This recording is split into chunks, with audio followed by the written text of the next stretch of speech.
Rising Threat, Volume 1 by Lathenil of Sunhold. The following is the account of Lathenil of Sunhold, an Altmer refugee from Summerset Isle who came to Cyrodiil in the early years of the Fourth Era. According to Lathenil, he did not flee the aftermath of the Oblivion crisis in Summerset. Rather, he fled the darkening shadow of the Thalmor upon my beloved homeland. Lathenil had a very intense presence, to put it politely, and some of his accusations of Thalmor involvement border on madness. This may be why his fervent warnings and outspoken criticisms of the Thalmor and the Aldmeri Dominion went unheeded, but history has at least partially vindicated Lathenil's claims. Praxis Eratuim, Imperial Historian. I was barely more than a child when the great anguish fell upon us.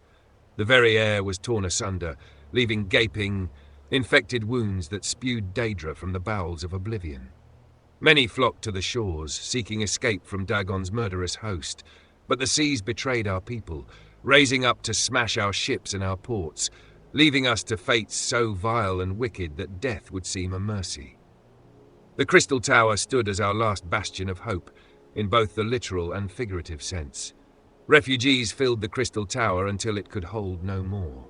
I could taste the fear hanging in the air, feel the pall of despair suffocating us. We could see the Daedra moving through the trees in the distance, but they did not come. Days passed, and still the Daedra would not approach within arrow shot of the battlements. Hope began to grow. They fear us, some would say. Even a Daedra knows not to trifle with the wisdom and magics of the crystal-like law. It was as if the foul denizens of Oblivion had been waiting for this very spirit to stoke our hearts before they acted.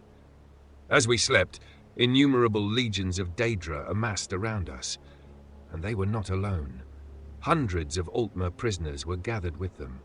As dawn broke, we were awoken by their screams as the Daedra began to flail them and flay them. We watched in abject horror as our kinfolk were defiled completely, carved up and eaten alive, impaled on their depraved war machines, and worried apart as meals for their profane beasts.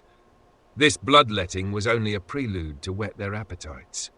Once the Daedra finished with our kinfolk, they turned their eyes to the Crystal Tower. Our great and noble bastion proved as much of an impediment as a mighty oak to a landslide, standing tall for but a few moments, appearing almost able to ride the tide of destruction around it, but ultimately being swept away. Our exalted wizards decimated the fiends, roasting them by the dozens. Archers were finding the narrowest of chinks in their Daedric armor at over 100 paces, felling their captains and commanders. The might and skillfulness of our heroic defenders was astonishing to behold, but it was not enough. The Daedra clambered over the corpses of their cohort. They marched headlong into death and destruction that would make the mightiest armies in all of Tamriel quake with fear. When they breached the walls, I fled along with the other cowards. I take no pride in that act. It has haunted my existence ever since, and I burn with shame to admit it, but it is truth. We fled in mindless panic, abandoning those stalwart Altmer who held the line against the onslaught, to preserve and defend our illustrious Crystal Tower. We raced through cleverly concealed passageways and emerged well away from the chaos that had descended upon the tower.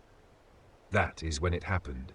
It started like a gust rustling through the leaves of a dense forest, but the sound did not taper off.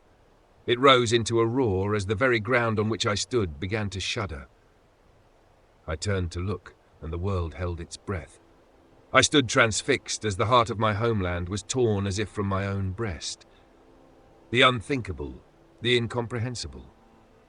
The tower of crystal-like law cast to the ground, with all the dignity of a beggar meeting an ironclad fist. An eternity I watched, trying to reconcile what I knew with what I saw. Sobs racked my chest, and weeping filled the air around me as the spell loosened its hold and I realized where I was. There were scores of other refugees mesmerized by the horror that had likewise ensorcelled me. "Go!" I croaked out as my heart, the heart of my land, shattered. No one moved, not even me. I mustered what will I could and bellowed all the fear and hatred and agony at what had just happened, turning the word into a mindless shriek. Go! I ran then, feeling more than seeing that the others had followed.